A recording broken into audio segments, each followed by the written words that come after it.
ओम नमो भगवते वासुदेवाय। आप सभी का हमारे YouTube चैनल पर हार्दिक स्वागत है। आज शुक्रवार के दिन सुने माता अन्नपूर्णा वैभव लक्ष्मी माता की कथा। शुक्रवार के दिन सुबह घी का दीपक जलाकर माँ अन्नपूर्णा की पूजा अर्चना करने के बाद कथा पढ़नी या सुननी चाहिए। अन्नपूर्णे सदा पूर्णे शंकर प्राण वल्लभे ज्ञान वैराग्य सिद्ध्यर्थम भिक्षाम देहि च पार्वती। माता च पार्वती देवी पिता देवो महेश्वरा बांधवा शिव भक्ताश्च स्वदेशो भुवनत्रयम्। एक समय की बात है। काशी निवासी धनंजय की पत्नी का नाम सुलक्षणा था। उसे अन्य सब सुख प्राप्त थे, केवल निर्धनता ही उसके दुख का कारण था। ये दुख उसे हर समय सताता था। एक दिन सुलक्षणा अपने पति से बोली, स्वामी, आप कुछ उद्यम करो तो काम चले। इस प्रकार कब तक काम चलेगा? सुलक्षणा की बात धनंजय के मन में बैठ गई और वह उसी दिन विश्वनाथ शंकर जी को प्रसन्न करने के लिए बैठ गया और कहने लगा, हे देवादिदेव विश्वेश्वर, मुझे पूजा पाठ कुछ आता नहीं है, केवल तुम्हारे भरोसे बैठा हूँ। इतनी विनती करके वह 2-3 दिन भूखा प्यासा बैठा रहा। ये देखकर भगवान शंकर ने उसके कान में अन्नपूर्णा अन्नपूर्णा अन्नपूर्णा इस प्रकार 3 बार कहा। ये कौन क्या कह गया, इसी सोच में धनंजय पड़ गया कि मंदिर में आते ब्राह्मणों को देखकर पूछने लगा, पंडित जी, अन्नपूर्णा कौन है? ब्राह्मणों ने कहा, तू अन्न छोड़ बैठा है, सो तुझे अन्न की ही बात सूझती है। जा घर जाकर अन्न ग्रहण कर। धनंजय घर गया, स्त्री से सारी बात कही। वो बोली, नाथ, चिंता मत करो, स्वयं शंकर जी ने ये मंत्र दिया है, वे स्वयं ही इस मंत्र का खुलासा करेंगे। आप फिर जाकर उनकी आराधना करो। धनंजय फिर जैसा का तैसा पूजा में बैठ गया। रात्रि में शंकर जी ने आज्ञा दी, कहा, तू पूर्व दिशा में चला जा, वहां अन्नपूर्णा का नाम जपता जाता और रास्ते में फल खाता, झरनों का पानी पीता जाता। इस प्रकार कितने ही दिनों तक धनंजय चलता गया। वहां उसे चांदी सी चमकती वन की शोभा देखने में आई। सुंदर सरोवर देखने में था। उसके किनारे कितने ही अप्सराएं झुंड बनाए बैठी थी, एक कथा कहती थी और सब माँ अन्नपूर्णा इस प्रकार बार बार कहती थी। ये अगहन मास की उजेली रात्रि थी और आज से ही व्रत का आरंभ था। जिस शब्द की खोज करने वह निकला था, वह उसे वहां सुनने को मिला। धनंजय ने उनके पास जाकर पूछा, हे देवियों, आप ये क्या करती हो? उन सब ने कहा, हम सब माँ अन्नपूर्णा का व्रत करती हैं। व्रत करने से गई, पूजा क्या होता है? ये किसी ने किया भी है? इसे कब किया जाए? कैसा व्रत है और कैसी विधि है? मुझसे भी कहो। वे कहने लगी, इस व्रत को सब कोई कर सकते हैं। 21 दिन के लिए 21 गांठ का सूत लेना चाहिए। 21 दिन यदि ना बने तो एक दिन उपवास करें। ये भी ना बने तो केवल कथा सुनकर प्रसाद लें। निराहार रहकर कथा कहें। कथा सुनने वाला कोई ना मिले तो पीपल के पत्तों को रख, सुपारी या घृत कुमारी को सामने रखकर, दीपक को साक्षी कर, सूर्य, गाय, तुलसी या महादेव को बिना कथा सुनाए मुख में दाना न डालें। यदि भूल से कुछ पड़ जाए तो एक दिवस फिर उपवास करें। व्रत के दिन क्रोध ना करें और झूठ ना बोलें। धनंजय बोला, इस व्रत के करने से क्या होगा? वे कहने लगी, इसके करने से अंधों को नेत्र मिले, लूलों को हाथ मिले, निर्धन के घर धन आए, बांझन को संतान मिले, मूर्ख को विद्या आए। जो जिस किसी कामना से व्रत करे, माँ उसकी इच्छा पूरी करती है। वह कहने लगा, बहनों, मेरे भी धन नहीं है, विद्या नहीं है, कुछ भी तो नहीं है। मैं तो दुखिया ब्राह्मण हूँ, मुझे इस व्रत का सूत दोगी? उन्होंने कहा, हाँ भाई, तेरा कल्याण हो, मैं तुझे सूत दूंगी। ले, इस व्रत का मंगल सूत्र ले। धनंजय ने व्रत किया। व्रत पूरा हुआ, तभी सरोवर में से 21 खंड की सुवर्ण सीढ़ी हीरा मोती जड़ी हुई प्रकट हुई। धनंजय जय अन्नपूर्णा अन्नपूर्णा कहता जाता था। इस प्रकार कितनी ही सीढ़ियां उतर गया तो क्या देखता है कि करोड़ों सूर्य से प्रकाशमान अन्नपूर्णा का मंदिर है। उसके सामने सुवर्ण सिंहासन पर माता अन्नपूर्णा विराजमान है। सामने भिक्षा हेतु शंकर भगवान खड़े हैं। देवांगनाएं चमर डुलाती हैं। कितनी ही हथियार बांधे पहरा देती हैं। धनंजय दौड़कर जगदम्बा के चरणों में गिर गया। देवी उसके मन का क्लेश जान गई। धनंजय कहने लगा, माता आप तो अंतर्यामिनी हो, आपको अपनी दशा क्या बताऊं। माता बोली, मेरा व्रत किया है, जा संसार तेरा सत्कार करेगा। माता ने धनंजय की जिह्वा पर बीज मंत्र लिख दिया। अब तो उसके रोम रोम में विद्या प्रकट हो गई। इतने में क्या देखता है कि वह काशी विश्वनाथ के मंदिर में खड़ा है। माँ का वरदान ले धनंजय घर आया। सुलक्षणा से सभी बातें कही। माता जी की कृपा से उसके घर में संपत्ति उमड़ने लगी। छोटा सा घर बहुत बड़ा गिना जाने लगा। जैसे शहद के छत्ते पर मक्खियां जमा होती हैं, उसी प्रकार अनेक सगे संबंधी आकर उसकी बड़ाई करने लगे। कहने लगे, इतना धन और इतना बड़ा घर, पर संतान नहीं तो इस कमाई का भोग कौन करेगा। सुलक्षणा से संतान नहीं है, इसलिए तुम दूसरा विवाह करो।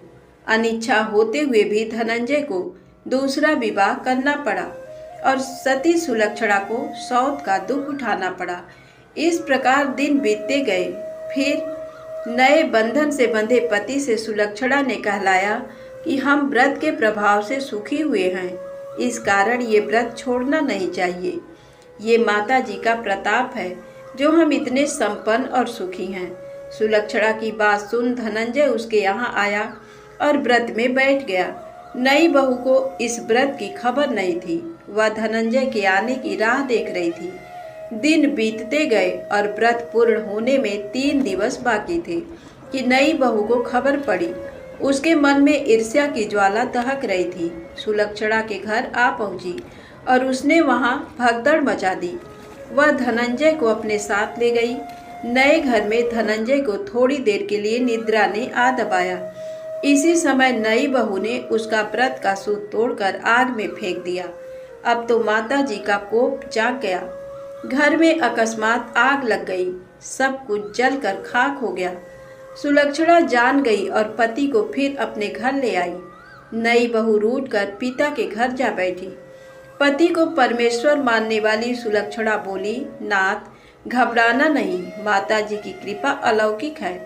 पुत्र कुपुत्र हो जाता है पर माता कुमाता नहीं होती। अब आप श्रद्धा और भक्ति से आराधना शुरू करो, वे जाकर हमारा कल्याण करेंगी। धनंजय फिर माता के पीछे पड़ गया।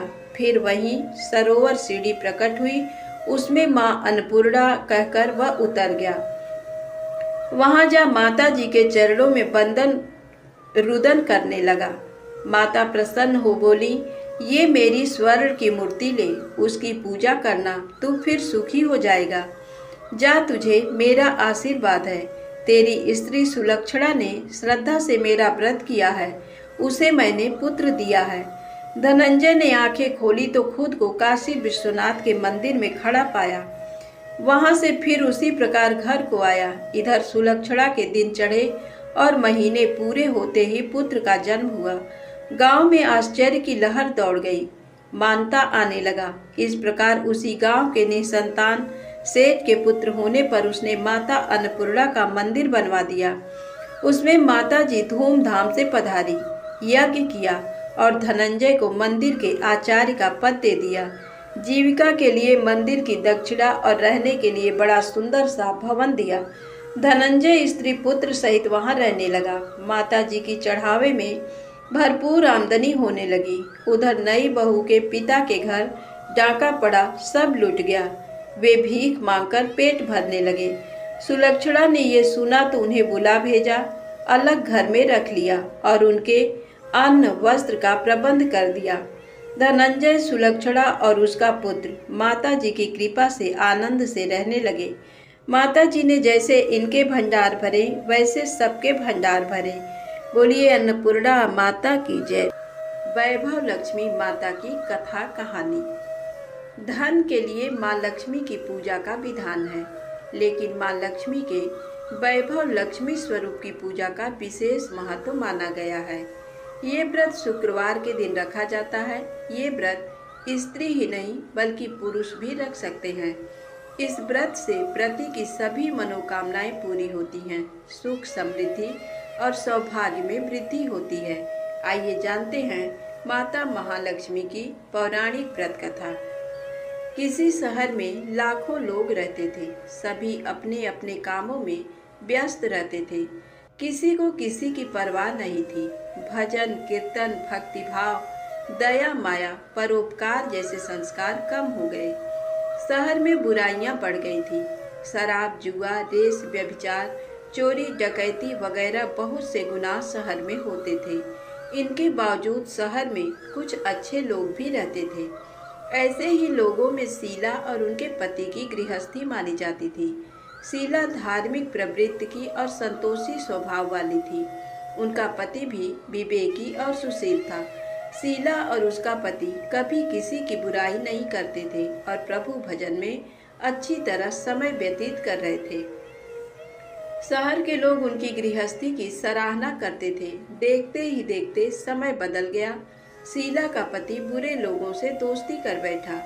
अब वह जल्द से जल्द करोड़पति बनने का ख्वाब देखने लगा, इसलिए वह गलत रास्ते पर चल पड़ा। उसकी हालत रास्ते पर भटकते भिखारी जैसी हो गई थी। शराब जुआ रेस चरस गांजा वगैरह बुरी आदतों में शीला का पति भी फंस गया। दोस्तों के साथ उसे भी शराब की आदत हो गई। इस प्रकार उसने अपना सब कुछ रेस जुए में गंवा दिया। शीला को पति के बर्ताव से बहुत दुख हुआ, किंतु वह भगवान पर भरोसा कर सब कुछ सहने लगी। वह अपना अधिकांश समय प्रभु भक्ति में बिताने लगी। अचानक एक दिन दोपहर को उनके द्वार पर किसी ने दस्तक दी। शीला ने द्वार खोला तो देखा कि एक मांझी खड़ी थी। उसके चेहरे पर अलौकिक तेज निखर रहा था। उनकी आंखों में से मानो अमृत बह रहा था। उसका भव्य चेहरा करुणा और प्यार से छलक रहा था।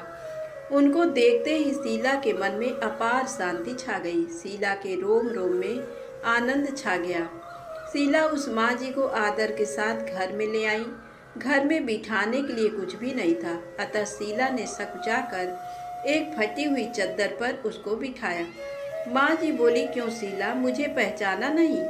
हर शुक्रवार को लक्ष्मी जी के मंदिर में भजन कीर्तन के समय मैं भी वहाँ आती हूँ। इसके बावजूद शीला कुछ समझ नहीं पा रही थी। फिर माँ जी बोली, तुम बहुत दिनों से मंदिर नहीं आई, अतः मैं तुम्हें देखने चली आई। माँ जी के प्रति प्रेम भरे शब्दों से शीला का हृदय पिघल गया। उसकी आंखों में आंसू आ गए और वह बिलक बिलक कर रोने लगी। माँ जी ने कहा, बेटी, सुख और दुख तो धूप और छांव जैसे होते हैं। धैर्य रखो बेटी, मुझे तेरी सारी परेशानी बता। माँ जी के व्यवहार से शीला को काफी सब्र मिला और सुख की आस में उसने माँ जी को अपनी सारी कहानी कह सुनाई। कहानी सुनकर माँ जी ने कहा, कर्म की गति न्यारी होती है। हर इंसान को अपने बुरे कर्म भुगतने ही पड़ते हैं, इसलिए तू चिंता मत कर। अब तू कर्म भुगत चुकी है, अब तुम्हारे सुख के दिन अवश्य आएंगे। तू तो माँ लक्ष्मी जी की भक्त है। माँ लक्ष्मी जी तो प्रेम और करुणा के अवतार हैं। वे अपने भक्तों पर हमेशा ममता रखती हैं, इसलिए तू धैर्य रखकर माँ लक्ष्मी जी का व्रत कर, इससे सब कुछ ठीक हो जाएगा। शीला के पूछने पर माँ जी ने उसे व्रत की सारी विधि भी बताई। माँ जी ने कहा, बेटी, माँ लक्ष्मी जी का व्रत बहुत सरल है। उसे वरद लक्ष्मी व्रत या वैभव लक्ष्मी व्रत कहा जाता है। ये व्रत करने वाले की सब मनोकामना पूर्ण होती है। वह सुख संपत्ति और दया प्राप्त करता है।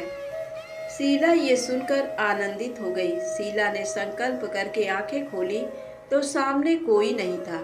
ये विस्मित हो गई कि माँ जी कहाँ चली गई। शीला को तत्काल ये समझते देर न लगी कि माँ जी और कोई नहीं, साक्षात लक्ष्मी जी ही थी। दूसरे दिन शुक्रवार था। सवेरे स्नान करके स्वच्छ कपड़े पहनकर शीला ने माँ जी द्वारा बताई विधि से पूरे मन से व्रत किया। आखिरी में प्रसाद वितरण हुआ।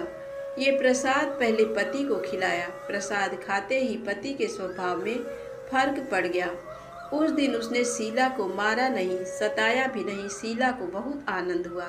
उनके मन में वैभव लक्ष्मी व्रत के लिए श्रद्धा बढ़ गई। शीला ने पूर्ण श्रद्धा भक्ति से 21 शुक्रवार तक वैभव लक्ष्मी व्रत किया।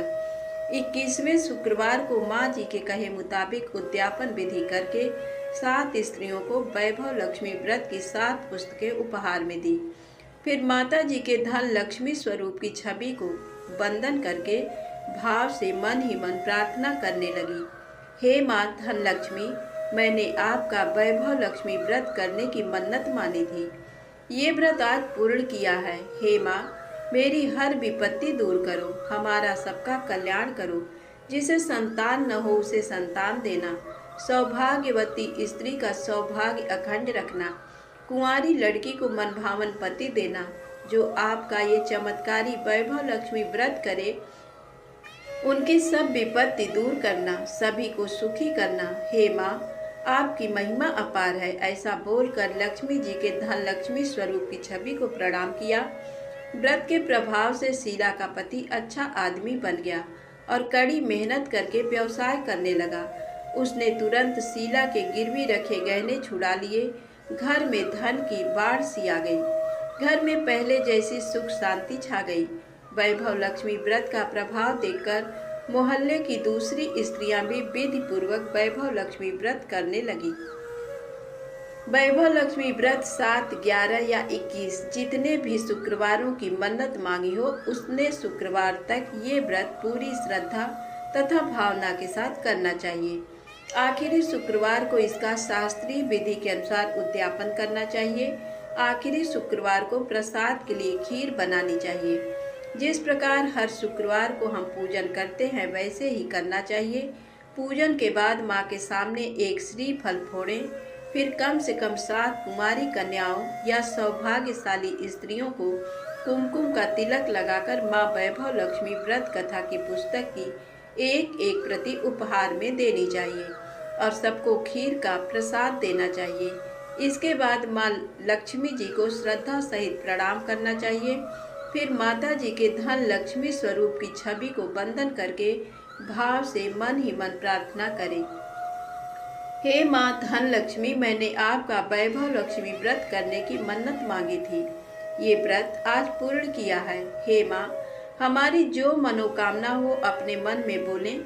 मनोकामना पूर्ण करो, हमारी हर विपत्ति दूर करो, हमारा सबका कल्याण करो। जिसे संतान ना हो उसे संतान देना, सौभाग्यवती स्त्री का सौभाग्य अखंड रखना, कुंवारी लड़की को मनभावन पति देना और जो आपका ये चमत्कारी वैभव लक्ष्मी व्रत करे उनकी सब विपत्ति दूर करना, सभी को सुखी करना।